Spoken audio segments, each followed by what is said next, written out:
welcome to the live audience in the room, and welcome to all of you listeners on devices, whatever that device might be and wherever you might be.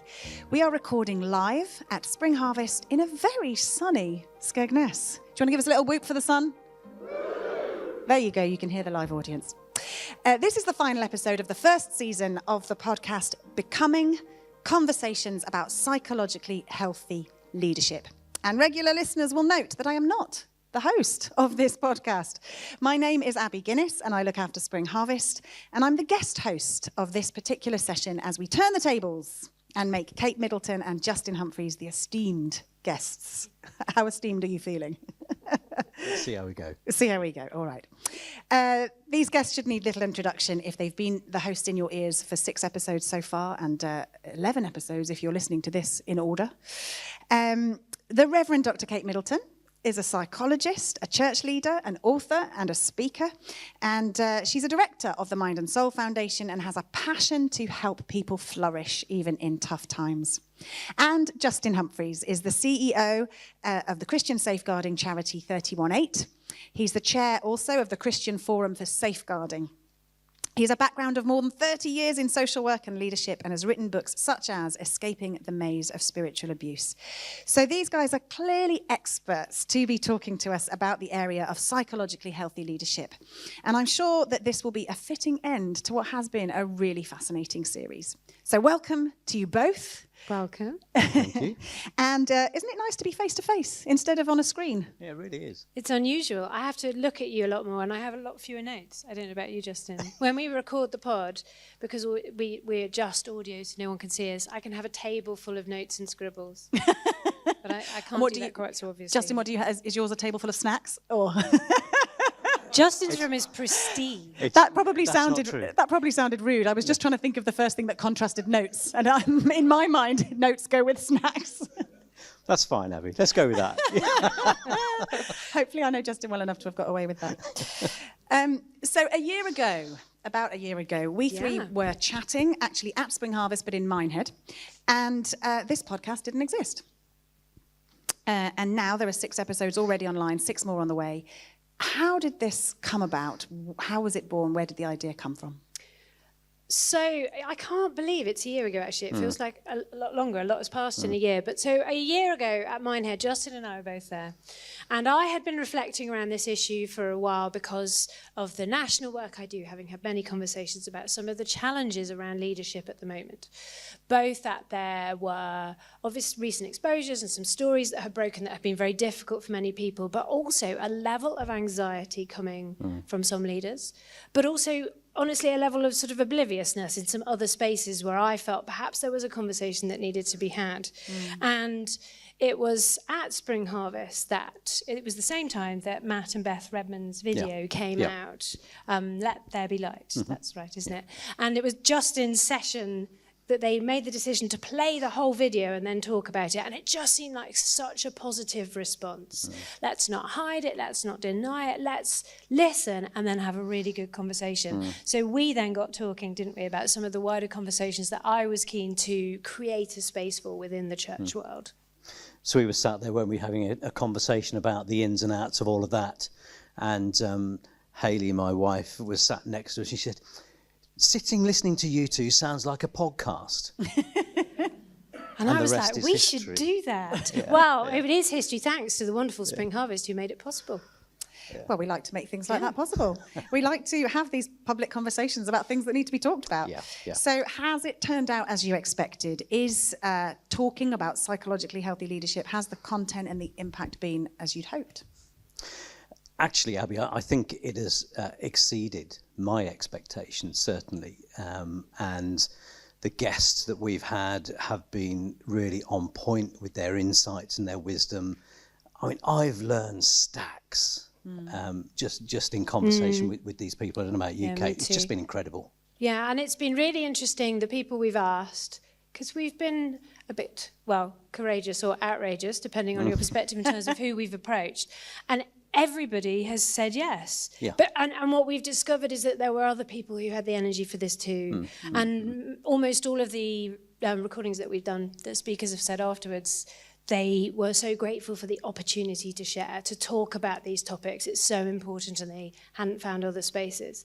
So that's been amazing. And I would echo Justin, for me, because I am a church leader, it's been just a wonderful space for me to process some of my own thoughts. And it will definitely 100% influence the way I lead in future. I mean, some really amazing guests, internationally known for their expertise on the topic. So amazing that they've all said yes, isn't it? I know. We have been asked, we like, can't believe we're about to talk to this person. They actually say yes. I know. It's brilliant. So let's start to really dig into some valuable content, I hope. You recently told me about quite a moving moment that you felt was moving in one of the podcast recordings, where a guest says that they've recently moved house, they're living in a new city and looking for a new church. And when looking for a new church, the thing that they were feeling the need to look for is somewhere that I won't be harmed. Or somewhere you want to be in a part of a fellowship where you won't be harmed. Now that, it's kind of a hard thing to hear, isn't it? It feels huge, but actually it's important. So that's what you're here for, to discuss the really difficult things, the responsibilities of leadership. So we're going to dive into that topic. Justin, can you talk to us a little bit about some of the research? So behind incidences where leadership causes harm, how does that happen? Is it something that can happen anywhere and happen to anyone? Or how does a church end up being a place where people can be harmed? I think the first thing probably to say is that when we talk about harm, whether it's caused by leaders or whether it's caused to leaders, it's a minority situation. And that's not in any way to diminish the impact that it has for those that suffer those harmful experiences. But what we have found through our own research, so you mentioned Escaping the Maze, the book that I co-authored with Dr. Lisa Oakley. We undertook a piece of research there with the University of Bournemouth.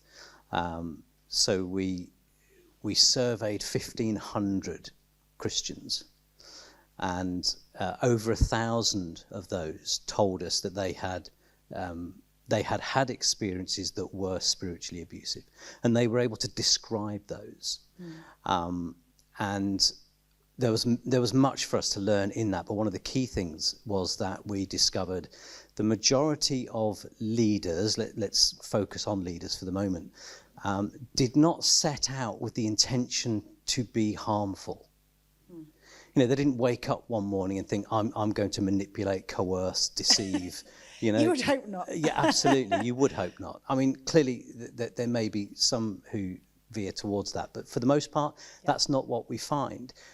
What we found is that they fell into poor patterns of behaviour, that they perpetuated poor or unhealthy attitudes, and they did not surround themselves with people who would bring constructive challenge to either those attitudes or the behaviours that we started to see. So the patterns that they fell into became embedded. They started to become long-standing. And of course, the longer they exist, the harder they are to combat and the greater the damage they do. So that research was the first of its kind anywhere in the world, we believe, and taught us so much about the sorts of situations we've been talking about. So when we came to this, we were thinking, what does it actually take from leaders to lead differently, to avoid those patterns being fallen into? And I guess we were also really aware, and it's probably important to say, of two sort of different levels to these sorts of harm. So some of the things we've heard about recently have been really big, significant things on a large scale because of a large ministry. But what I hear again and again and again in my national work is of things that are perhaps smaller scale, perhaps smaller outwardly in impact, but actually stories that have really devastated people and had a huge impact on their lives. And so just recognizing that there's no simple binary thing about a good leader or a bad leader. There are patterns and dynamics. The more, as a psychologist, which is my background, the more I thought about it, there are things that are inherent in our culture which can create an increased risk or a dynamic that might be risky. And without a good awareness of that, without some of these good conversations, then there becomes a chance then that can lead into these spaces which, as Justin says, are then very difficult to get out of for everyone. I mean, leaders I also have conversations with leaders, as I'm sure you do, who I think are aware that they are caught in some unhealthy patterns and often feel overwhelmed and burnt out, but don't know what to do. Yeah. And I think we know that we're all fallible, broken people, right? So we're going to make mistakes. Oh, and leadership is hard. Absolutely. It's like really hard. Yeah. So when we make the mistakes, our response to the challenge, or even to the realization that we might not have behaved in a healthy way, is all telling.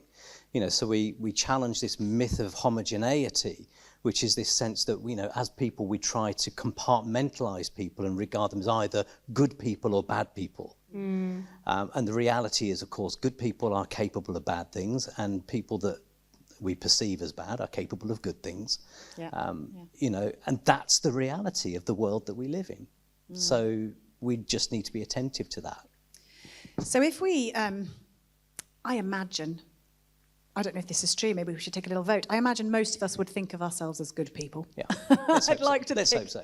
Yeah. I'd like to think most of us think of ourselves as good people. But good people doing their best can still unintentionally create unhealthy spaces or unsafe spaces even, because lots of things can influence whether a space is safe. So really subtle things can set a culture, can influence what it's like to be part of a community. So Kate, I'll ask you first, what do you think are some of the key really small things that we should be aware of that can have a much bigger impact than we could anticipate? Yeah, so I think it's two things. They are small things, but the other thing is that there is something about our church culture that magnifies the impact and the enormity, because we're talking about the kingdom of heaven here. We're not just creating a really nice group for some people to hang out in. The impact of what happens in our spaces changes people's perceptions of themselves and of God, and of what God thinks of them. So the potential magnitude, if that goes badly, is much bigger. It's much more damaging. And I think that's the problem. So things that would be interesting to me as a psychologist in a human group become really critical. So, and they often come from good motivation. So let me talk about an example, because that's perhaps helpful. So I have also done this as a leader, and many leaders do this. We use family language in church.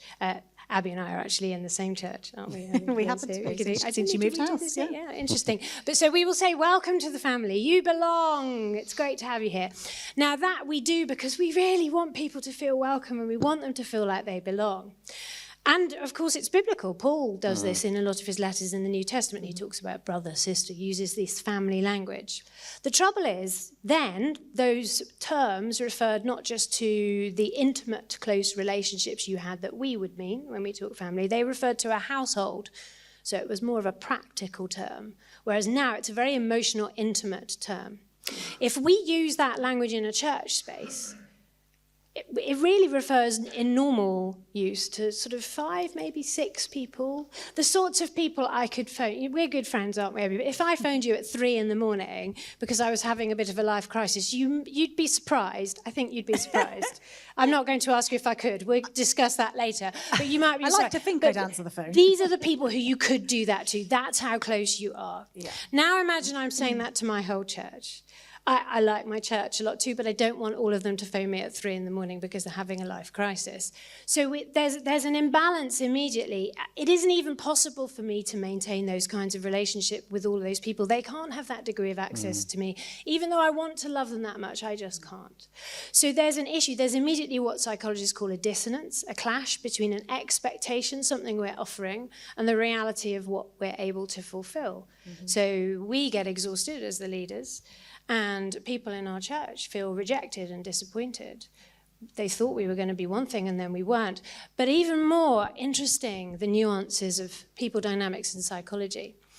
What research outside of church context suggests is that when you do that in a bigger group like we do, you create something called a prototypical family. So basically, a group of people become the sort of model for that, the family that everybody is really longing to be part of. For us, in contexts where we often have platforms, maybe even a physical stage, that becomes a small group of people, perhaps a leadership team, you can see how this plays into a culture where we already have quite a celebrity pattern in our world and our social media world and everything like this. And we know that when that dynamic, once that's established, particularly if you have vulnerable people in your community, the yearning to belong, if you haven't had that secure family background, the yearning and the hope that maybe you too could be part of that family is so strong that, for example, people will tolerate harm when they shouldn't. They will overlook problems. They find it very, very difficult to leave if they need to. And so, as a church leader, when I say welcome to the family, I'm thinking of none of that. I just want you to feel welcome, but I have to have an awareness of something much bigger. So would you recommend finding a new or discovering a vocabulary that might work for your community? And would that be different for each church? Possibly. I think the first thing, which we're modelling on the pod, is about having the conversation. So the first important thing in any psychological dynamic is awareness. If there's a dynamic between us and we're not aware of it, we have no choices. Things are just happening, and we may find ourselves in a position or situation we never wanted to be in. Then we have to get ourselves out of trouble, and that's much harder. So I think awareness is really, really important. And then we can have conversations about when and how we use the language. So, for example, in small groups, maybe you are looking to develop that closeness and safety of relationship. Probably not if your church is 500 people. I would suggest particular caution, for example, in sort of mission work. If you're reaching out to a community saying, come and be part of the family, because again, the magnitude of dissonance, the difference between the reality and the language you're using and might be bigger. everyone's idea of what family even is. Absolutely. Exactly. Well, and Justin, you've raised that point, haven't you? That, of course, we talk about family assuming that people's experience has been good, but there are also a whole group of people out there for whom that makes it very difficult. Totally, and I think when you speak about awareness, I think it's so important because the way in which we understand or seek to understand as best we can the lived experience of those that we are coming into contact with, statistically, the numbers of people who will have experienced some form of harm and abuse in their lifetime, particularly during childhood, is incredible. Therefore, we should expect to see something like that represented within our church congregations. Yeah, therefore, we need to be careful about the language that we use. We need to explain what we mean when we use certain terms, but invite people into a conversation about those things which challenge. We had a similar conversation, didn't we, in a recent, it's not out yet, but a conversation about theology. Yeah. Where one of the take-home messages was, it's good as a leader to pause and really intentionally think, who are the most vulnerable people in my community and how would this theology affect them? Because they should be the people that we're caring for first and foremost, because they're the most vulnerable. Yeah. But they may be very different from us, so that's likely to be something you have to do intentionally. Yeah. And this is where breadth of team is important too, because I may have a blind sight issue about something where someone else on my team might say, do you realise actually this is really tough from my experience? And that raises its own issue of many people in small church situations don't have a team. And it's one, which is why leadership is so hard. Yeah. Do you have any advice? We're going to talk about change and capacity for change as we go on, so I don't want to jump the gun too much, but I'm really fascinated by this topic of how we learn to use our language more safely and more inclusively. And so have you got any advice, either of you, both of you, about how we can just build good habits in terms of noticing things we need to notice, being aware of things we need to be aware of? Because I'm just thinking of an example from Spring Harvest. So at Spring Harvest, we work really, really hard to be as inclusive as possible of people of all abilities. Yeah. And so we have a sort of a set use of language, and you probably hear people from the stage, I hope you hear people from the stage saying, please stand if you're able. And it's something that now trips off the tongue for many. If you're willing and able, if you'd like to stand, can I invite you to stand? Rather than we're all now going to stand. Because everyone's not able to stand, or may choose not to in that moment, and that's fine. So we have sort of built a vocabulary that we encourage our teams to use, and the more you use it, the easier it gets. So I'm just thinking in terms of this, making your church a safe space, how can we build some of those habits and some of those languages that are helpful rather than harmful? And again, I think having the conversation is so important, because I'm sure the reason you developed that vocabulary is because of conversations that you were proactively having with people. Absolutely. Saying, how does it feel when we say this? And from there becomes an awareness that there's a tension perhaps, and then you have to think about how you use that language and have that conversation. And so that's the first step. I can remember in a similar context, but different, around a lady with a physical disability, and I was interviewing her on stage a long time ago, and I had my plan for how I was going to hold the issue that was presenting in that particular context. And I just thought, I'd better just check before we go on. And I'm so glad I did, because I said, this is what I'm thinking to do. How does that feel to you? And she's like, no, that feels really patronising. Actually, that would be really hurtful to me. And I was horrified. I was trying to be the opposite. But I was so glad I'd asked. And so having the conversations is really, really important. And it's something that's come up on a lot of the pods, isn't it? Where are the spaces where you as leaders connect with different people in your community, where they feel they can chat to you, ask you questions? You mentioned about constructive challenge, didn't you? About surrounding yourself with people who can challenge you, being approachable to be challenged, I guess. Yeah, I mean, Proverbs talks about surrounding ourselves with wise counsel, doesn't it? And this is what it's all about and what it's for. But I think we have to maybe even go a step further and proactively attempt to engage in dialogue with those people that we would not potentially ordinarily be talking to. Maybe even, dare I say, those that we might feel a little bit uncomfortable talking to, because they're not within our normal sphere. So if we don't seek to understand how things land, the language we use, the terminology, the examples, we're not going to have a sense of how it affects people. And I think that's so important. So we need to deliberately understand how what we do affects people, because if we don't, we will just bumble along.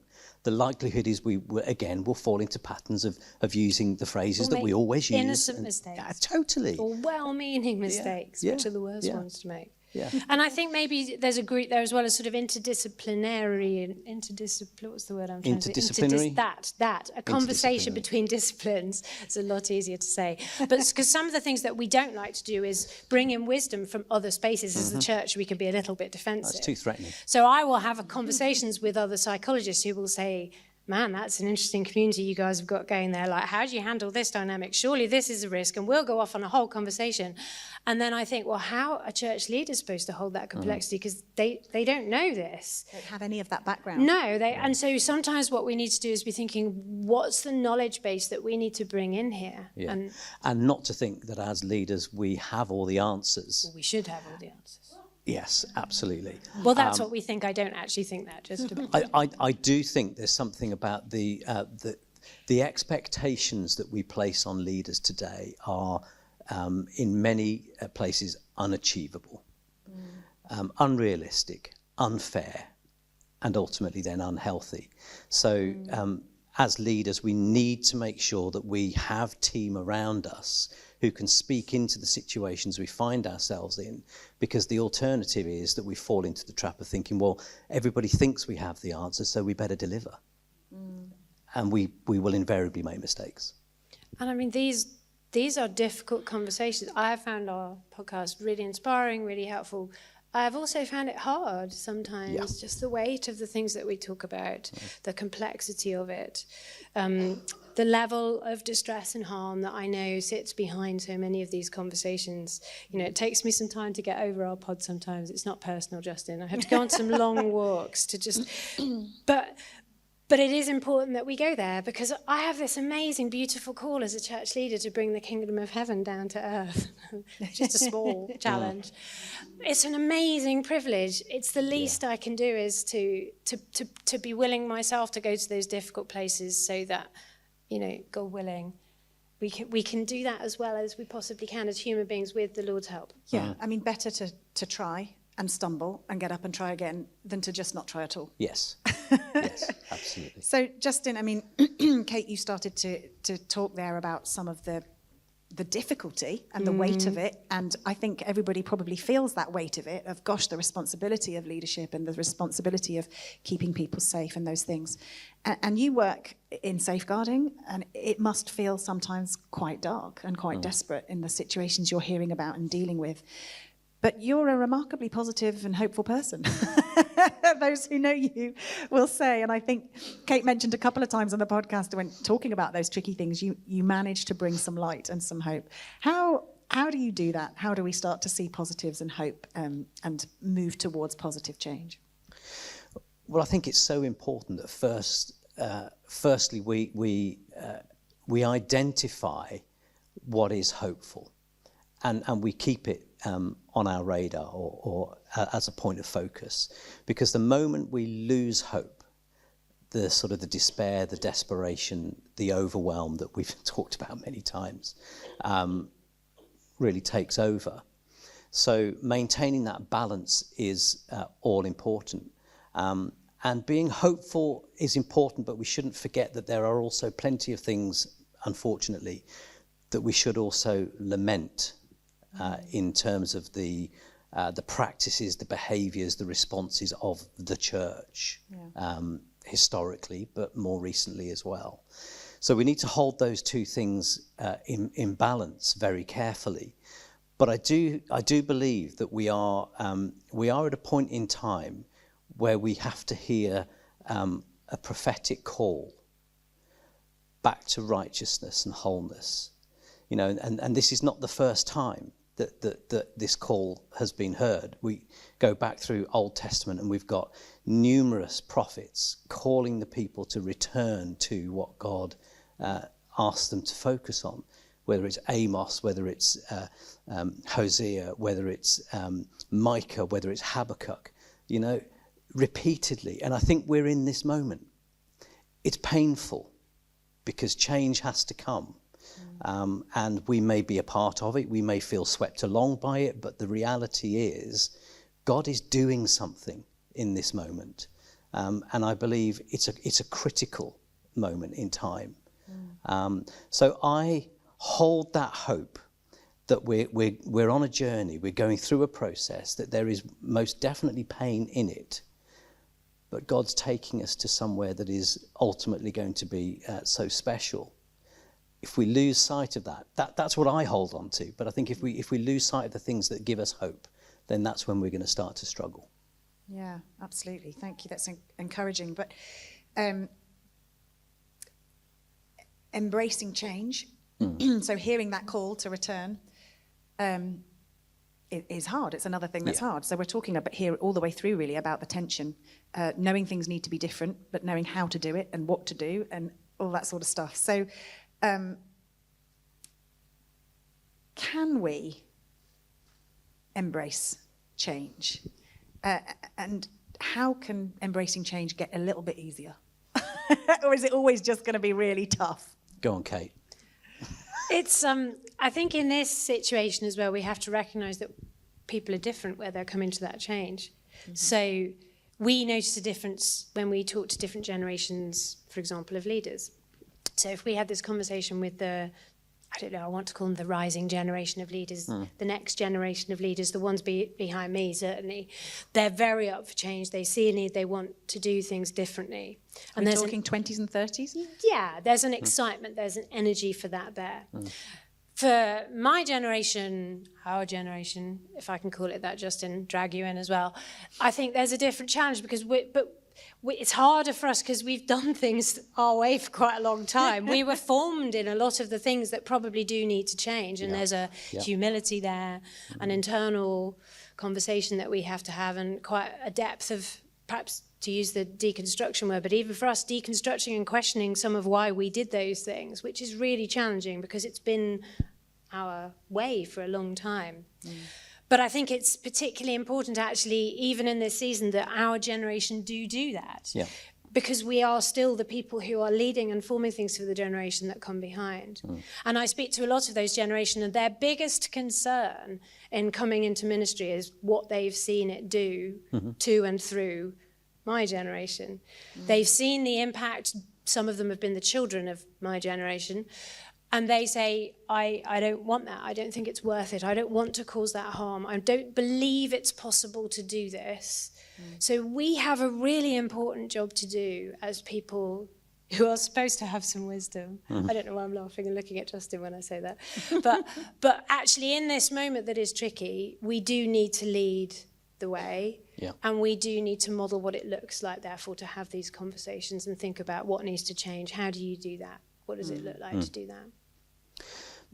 And I think change is always going to be hard, isn't it? In whatever context we look at, and whatever point in time or situation we're trying to move through.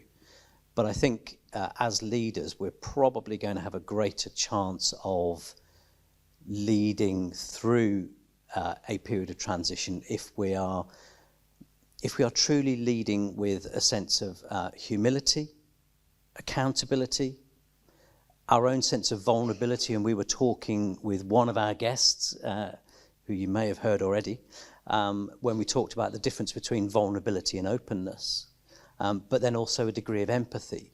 People need to see authentic leaders leading through difficult periods. And I do think that we have a responsibility to do that. And there's almost, we've talked about this before, a sense of fear. Fear about all sorts of things. But we've got those who are considering a call to ministry, who are questioning whether they really want to step into it because they're fearful of what it actually is. We've got those who are already in positions of ministry and leadership who are fearful of getting it wrong. And thinking, actually, I don't think I want to do this anymore. And those fears are real. But we need to move through all of that and see a change in the way that we all go about community and ministry, how we lead. And we have a responsibility, I think, to start to model that. We can be a catalyst generation.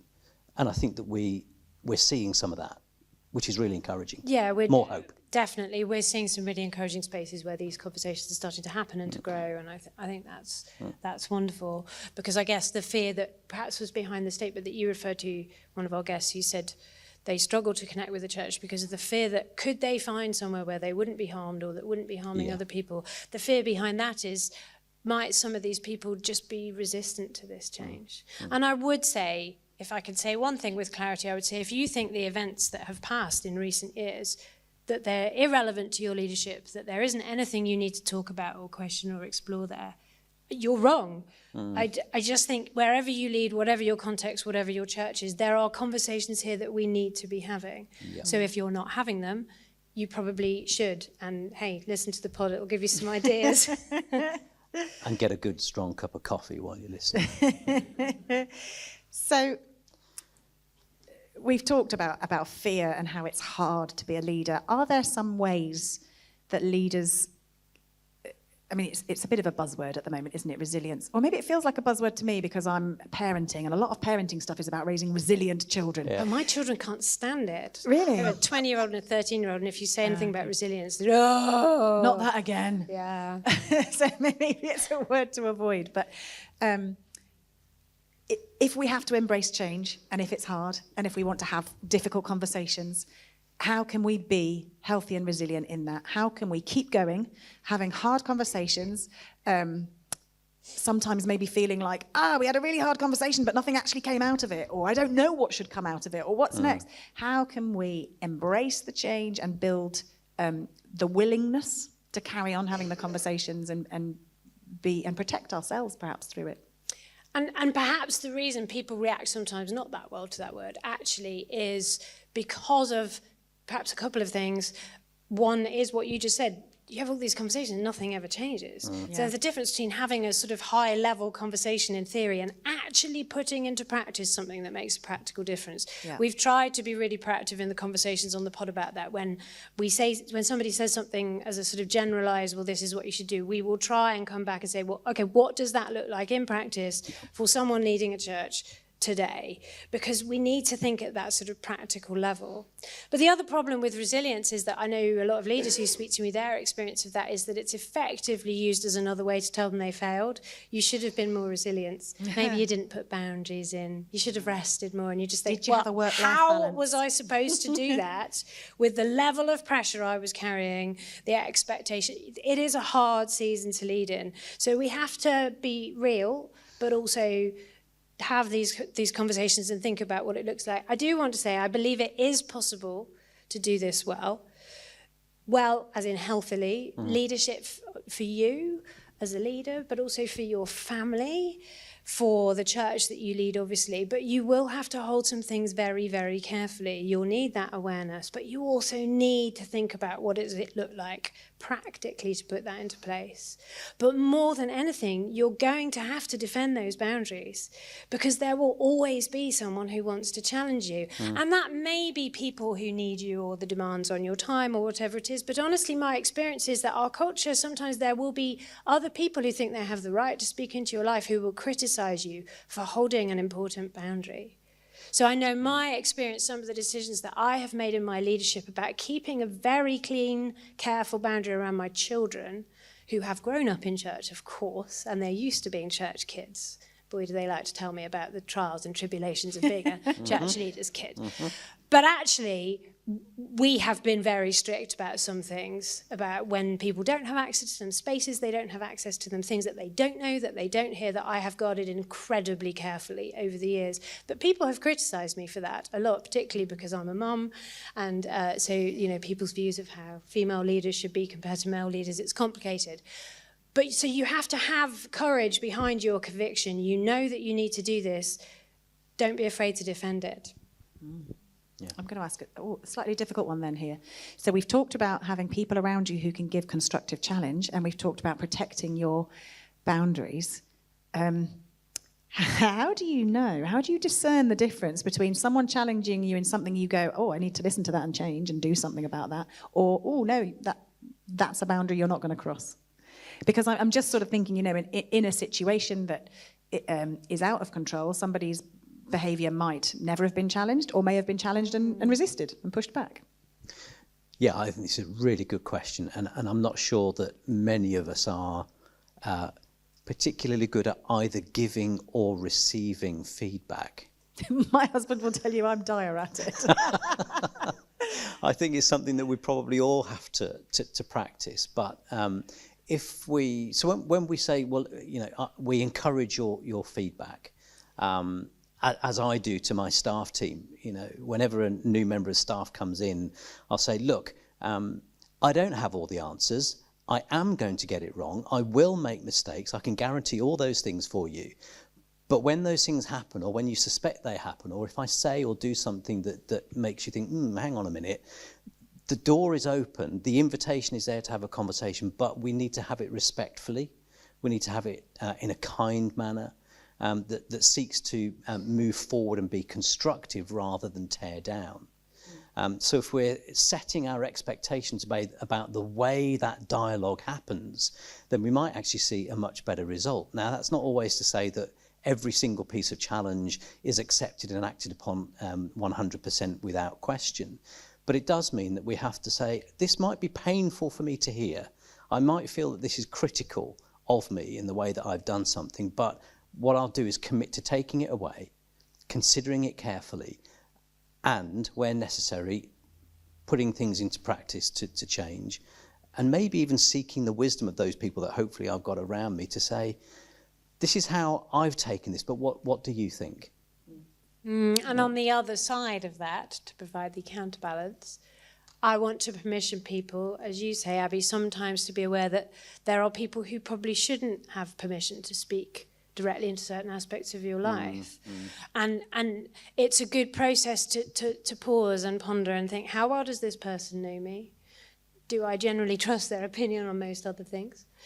And therefore, how likely is it that their opinion in this position is going to be accurate? And that doesn't mean we dismiss things that are said to us by people who don't have that level of access to us, because they could well have a really important insight. But maybe we take that then to somebody who knows us well enough. Yes.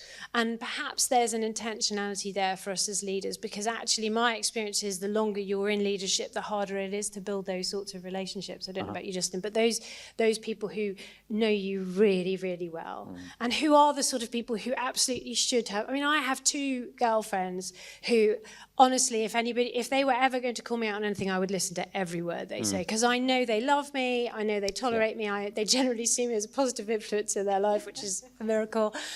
But they genuinely know me really well. So if they come to me and they will say to me sometimes that, Kate, you need to think about this, I will stop and listen to everything that they say.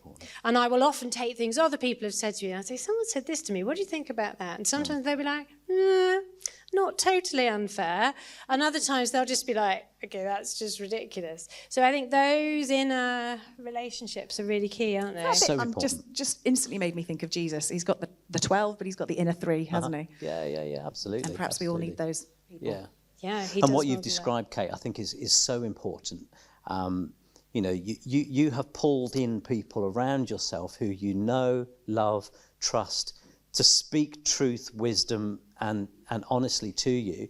And I have the same. I have two guys who I trust implicitly, and I picked them deliberately because I know that they had brought challenge to me before, and they brought it from a place of love and wanting to make a positive difference. So surrounding ourselves with yes people isn't the answer.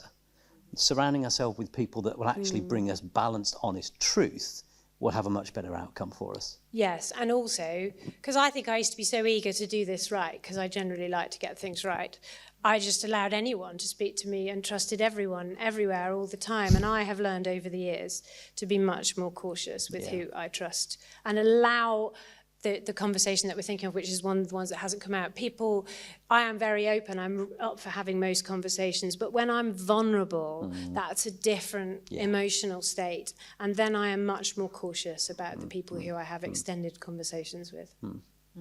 Fantastic. Thank you for your honesty.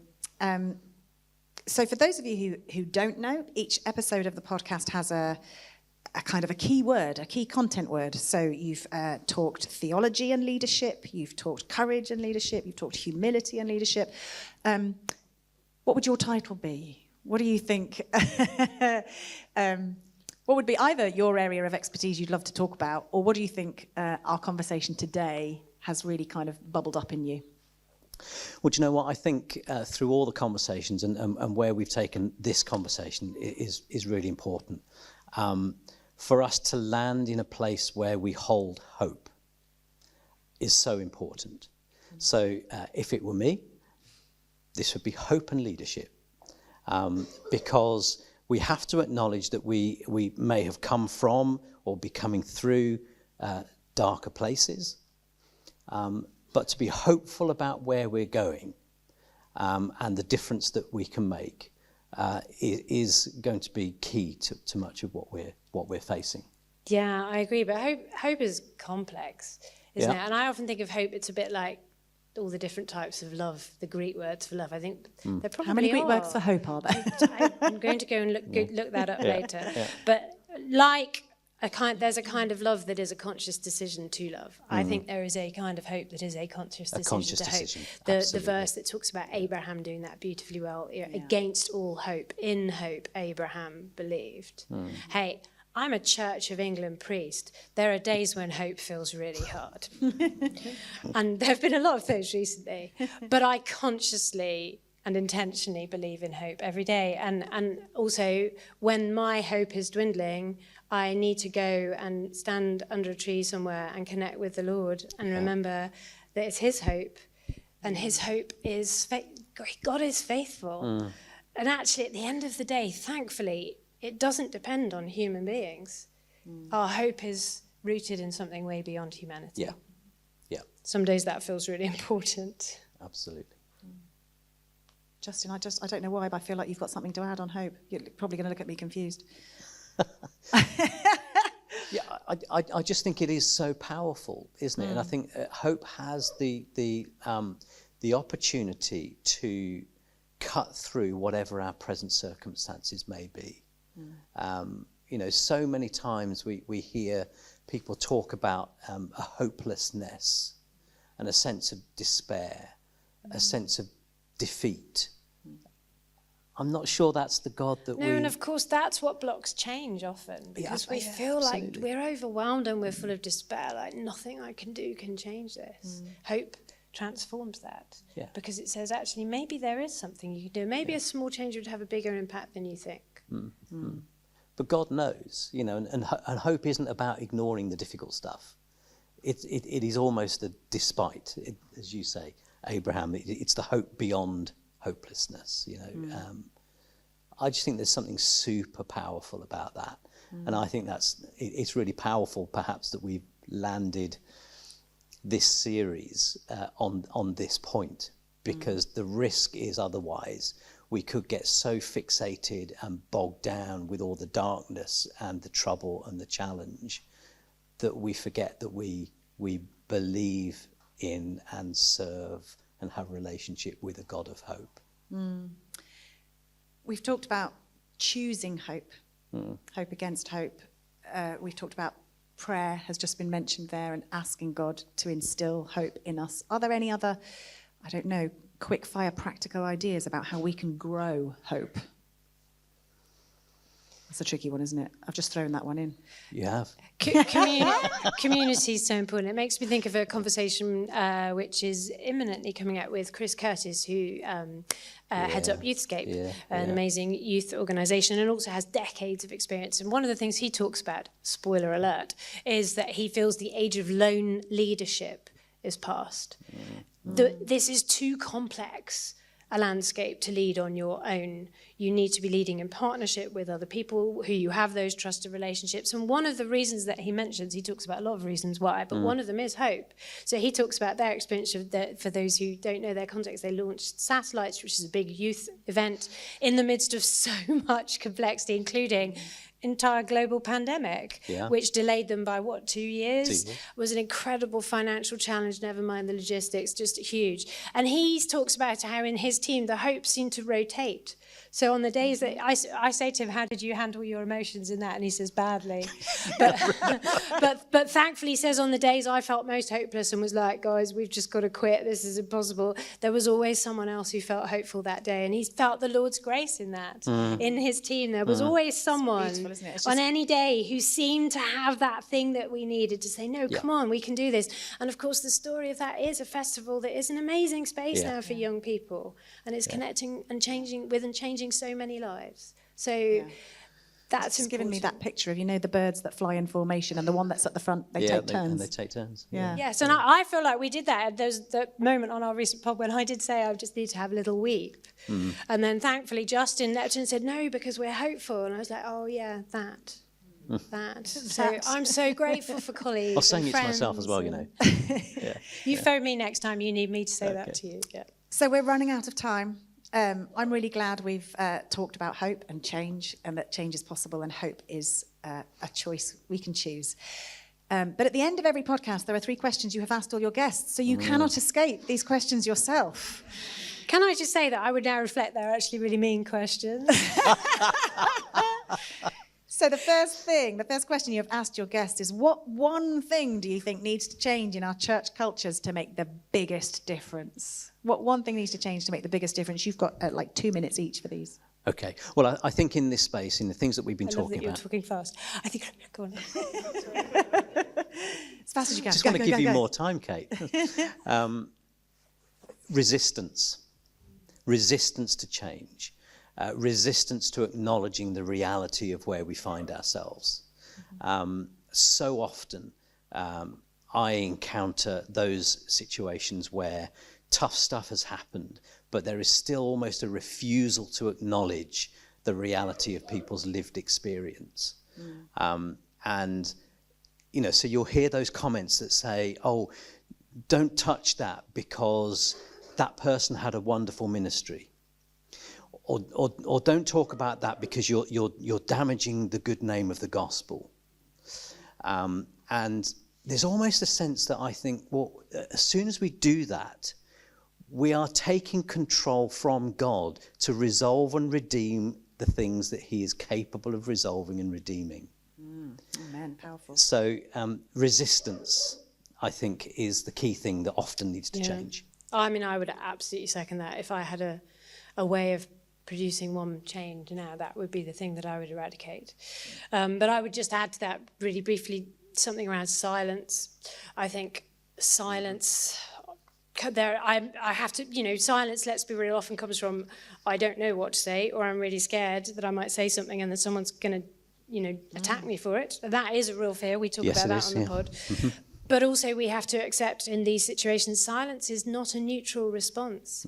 And we often hold it because it feels neutral, like I'm just going to say nothing. But that's not neutral. Sometimes we have to speak out, the power of speaking these things out. And that, again, has been very much part of the motivation for what we've been trying to do here, to be willing ourselves to step out and say, do you know what, we'll create a space where we have these conversations. No subject untouchable. Yes. Conversations to be had on all topics. Question number 2. Is there a practice or a rhythm that you stick to or recommend to others that keep you healthy? Practice or rhythm. So I was going to give one answer to this and then prayed about it and felt another. So I'm going to give both. Sorry, I'll give them quickly. My first one I was going, because I always give this answer, is that I'm a big biker. I love to cycle, which is great. Gets me away from other people. Do not offer to come with me on a bike ride. The point is no one comes with me. I like that. And also it's a physical de-stressor. I hold my tension very physically and it just releases me from that. I'm also an introvert, so getting into the groove of my headspace, it's wonderful. But actually then I prayed about it and I felt the Lord say, we've talked about it already, which is why I can do both. It is something about friendships and relationships, because do you know what? I am an introvert and I'm also quite self-sufficient. My own background in my childhood wasn't brilliant, and I think the thing I learned the most was how to not really need other people. So my weakness has always been the risk that I won't form those really close relationships. And I think I've had to learn to do it. And I've learned now to be really proactive. But I think I've learned God has been incredibly gracious, but I've often learned some hard ways along the line. So I think if I could advise people to do, just so often those are the things we don't have time for, the people who are most valuable to us in our lives. We don't often have the time to sit and chat with them. And when we do, let's face it, as church leaders, we feel guilty. We look at the clock and think, oh my goodness, I can't believe I've been talking for 2 hours. What a dreadful waste of time. It's not a waste of time. That is the most valuable time. I think mine would be very similar to yours, Kate. For me, it's about finding where the point of rest occurs in your rhythm of life. So for me, periodically, I have what I call an R day. Something that a good friend of mine, Simon Barrington, taught me some years ago. Is this the letter R or is it the R? Well, do you know what? It could be both. It could be both. But the letter R, actually, and that might symbolise a whole range of different things. Rest, obviously, recuperation, refreshing, rejuvenation, reading, a whole range of things that you could be doing, but to find and take that time to just escape from everything and everyone else. So for me, I find that in out and about, just marveling at God's creation, all those other distractions of life being put to one side. I was having a conversation with my wife on the journey up here, and she said to me, so what you're saying is you don't want me around either. I'm saying, well, look, we need to invest time, quality time in our marriage. Absolutely, we need to do that. But there are times for me, as another introvert, I just need to be in that place of solitude. That really kind of, that rejuvenates my soul. Just out of interest, do you book that in the diary? Yes. And do you do it always at a specific kind of time of year, or do you just do it when you feel you need it? I try and do it every 6 weeks. Great. I have to confess, I don't always make it. But that's the plan. And I have a great board. They're very supportive, and they say, you must do that. Resist the urge or the temptation to postpone it because things are busy. That's exactly the time that you need to do it. Well, we give that to kids, don't we? Every 6 weeks is a half term, isn't it? And they need that. And I think as adults, we kind of forget that actually that rhythm is really helpful. Yeah. Great. So final question. Is there a Bible passage or story that particularly comes to mind when you're thinking about this topic? So we've talked about hope, but all the other things we've talked about too. Is there a Bible passage that's popped into your head? Go Shall on, I jump Kate. in first? Yeah. I mean, there are so many, and we talk about many on the pod, and our guests bring some amazing inspirational passages. I think for me, the thing that has been most influential to me in this season over the last sort of 5-6 years or so has been actually Matthew 10:16. So that's, I'm sending you out like sheep among wolves, be as shrewd as snakes and as innocent as doves. And I think, what is that? I think it's a recognition there is complexity here, there is danger here. And I think it's easy to be overwhelmed by that and too scared to admit that it's there. But actually, I love the honesty of this. There is risk. We should recognize that. We work with vulnerable people. We have power. We need to recognize that there's risk. And there's also risk back to us and our families as well. And there's something about the call to be shrewd, but innocent.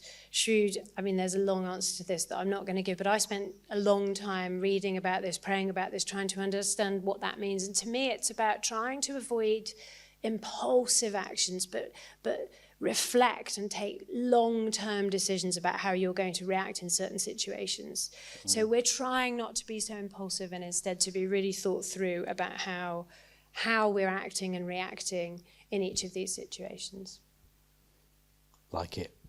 I feel I'm going to need to go and dwell on that verse. It's really meaty, isn't it? If you really want to lose some sleep, go and look up all the times that shrewd is used in the New Testament. It'll keep you awake for hours.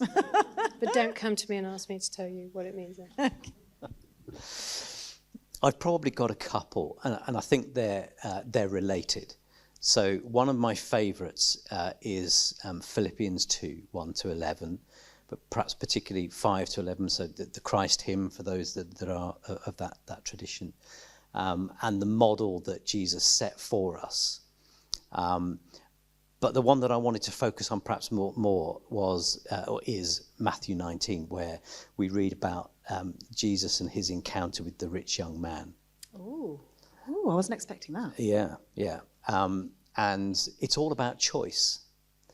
How we model offering choice to others, which in a sense is about appreciating that people have autonomy, agency to make the choices that they want to make, whether we agree with them or not. So if you remember in that story, the rich young man says to Jesus, "What must I do to inherit eternal life?" And Jesus says, "Go home, sell everything you have and follow me." And all we read in that passage is that the rich young man goes away sad. Mm-hmm. What we don't read is that Jesus legged it after the rich young man, grabbed him by the shoulder, pulled him around and said, no, you didn't hear me. You didn't understand what I said to you. You must go home, sell everything you have and follow me. So get on with it. So I reckon that Jesus was probably as sad as the rich young man was, because he knew what was right and what was good for him, but he let him make his choice. So for us as leaders, often we are tasked with delivering really challenging messages. The message of the gospel is challenging, but we have to leave people in a position of being able to make a choice about how they respond to it. And all too often, the mistake that we make is that we think we can override another person's choice. We can't. We mustn't. Love that, Justin. And also the awareness of your own emotions and how that could shape your behaviour to push you to do that. Yeah. You could override that from your own anxiety, your desire to see a good outcome. Very often, yeah. A good desire. Yeah. I feel like that's about to trigger a whole nother hour of conversation, because that is coming to you. It's power, 2. isn't it? I mean, that we can get a little bit drunk on power. Yeah. We can feel in leadership, no, it's my responsibility to save you. Yeah. And anxiety. I'm supposed to fix this. Yeah. I'm supposed to be the person who makes this better. But the relationship to the Philippians passage is that we're told Jesus did not take equality with God the Father, as an opportunity to use it over other people. Yeah. He had ultimate power, yet he knew its bounds and he knew the appropriate use of it. Yeah. Which is the perfect place to stop. Thank you both. Thank you, Justin Humphrey. Thank you, Kate Middleton. And thank you all for listening. Thanks, everyone. Thank you.